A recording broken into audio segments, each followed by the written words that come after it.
Well, thanks for joining us. White-collar government. One thing that I just found out this morning, because I was reading the book on my Kindle, is that you have worked in various blue-collar jobs before you became an assistant professor. Do you want to just talk a little bit about yourself and how you see your transition from working class, or do you see yourself coming from working class to you're in the white-collar profession now? Yeah, so I'm definitely in a textbook white collar job now. Being a professor at a college is great; it's a lot of fun, but I don't do a lot of work with my hands. But there was a time in my life when I worked at a Pepsi bottling plant in Tulsa, Oklahoma. I was a cashier at the world's largest Walmart. I worked at a catfish restaurant. I worked at a Dairy Queen, and so that was sort of a part of my life. I paid my way through college. I paid my way through a little bit of high school too, and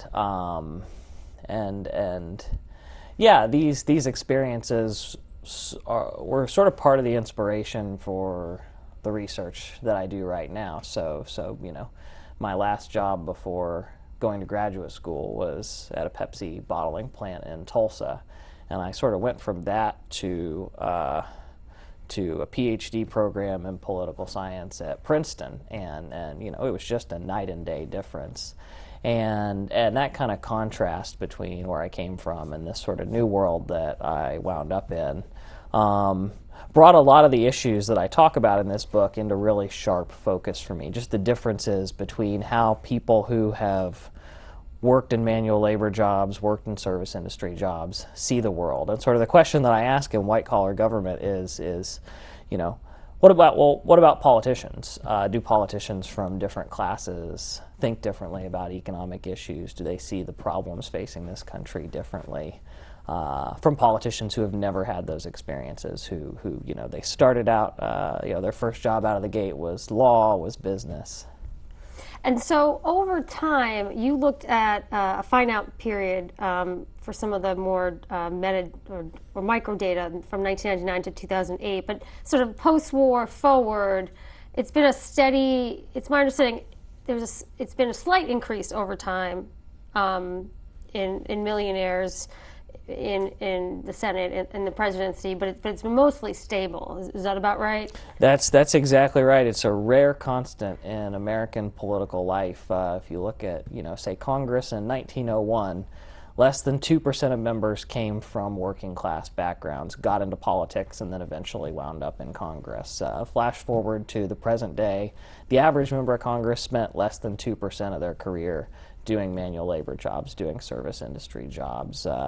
And so this is one thing that really hasn't changed. Lots of different aspects of the political process have changed. Broadcast television, cable news, the rise of candidate-centered elections, big money in politics, the decline of unions, and while all of this is happening, one of the constants during the last 100 years or so is that working class people are not getting elected to political office.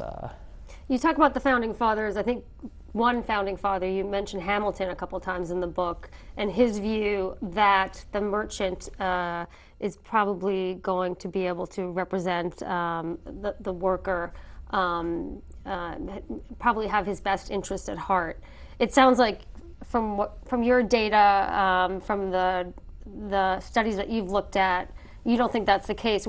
So I guess if you could talk about that. And also, was there another founding father that you didn't mention that had the opposite view?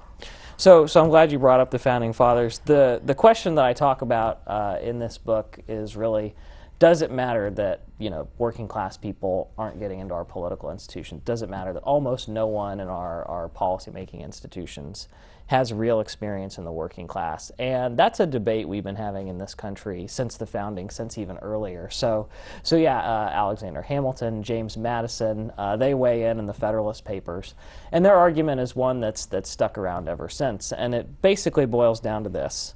It doesn't really matter that there are no working class people getting into politics, because we all want the same things. We all want prosperity.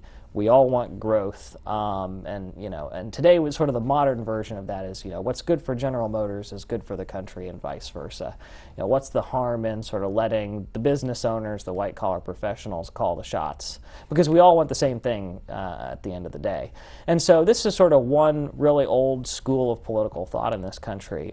There's another school of political thought. So the anti-federalists at the founding sort of railed against this perspective, and they said, no, we don't really all want the same things, and if the government we set up only involves, or if political decision makers only come from sort of white collar professions, that's going to seriously tilt the policies they create. It's going to make it harder for the voices of working people to make a difference in the halls of power.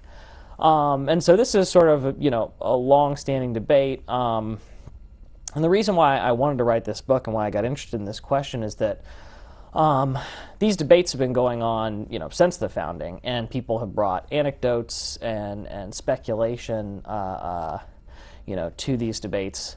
But what really interested me about this question was when I started, there wasn't really any hard evidence on this point. So one side would point to an example of a white-collar professional who really cared about working people and say, well, that proves that it doesn't matter. And the other side would point to, a working-class candidate who really understood the needs of working people and say, we need more like that. And what I wanted to know in this book is if we stop just looking at individual cases and look across sort of large samples of politicians, if we look at our political institutions as a whole, does it really matter all that much that white-collar professionals are calling the shots and that working-class people are almost totally absent from our political institutions?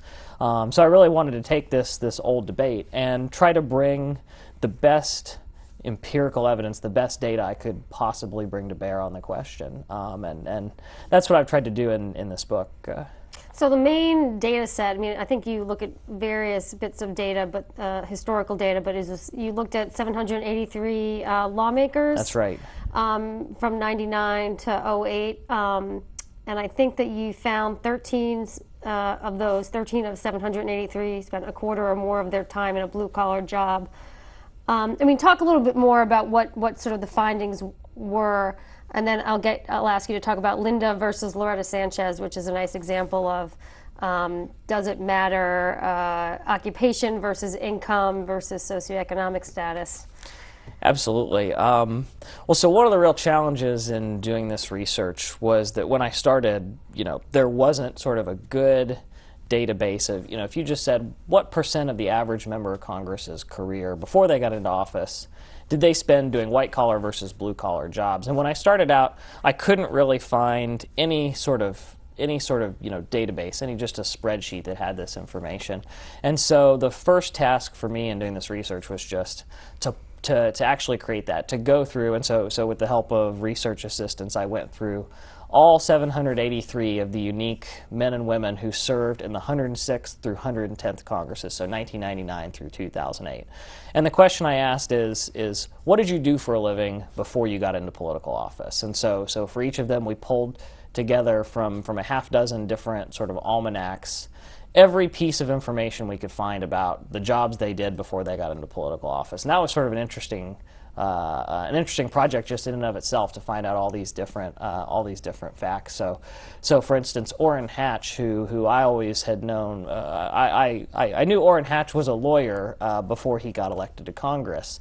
But in the course of doing this research, I found out that he actually spent a big percentage of the time before he was a lawyer doing manual labor jobs and service industry jobs. So he was a janitor, he was a receptionist, doing sort of what I would call working class jobs in order to pay his way through law school. So what we did is we pulled together sort of every piece of information we could find about this sort of group of 783 modern members of Congress. In the course of researching the book, I also came across lots of other sort of data sets that had been compiled by other people, scholars, interest groups.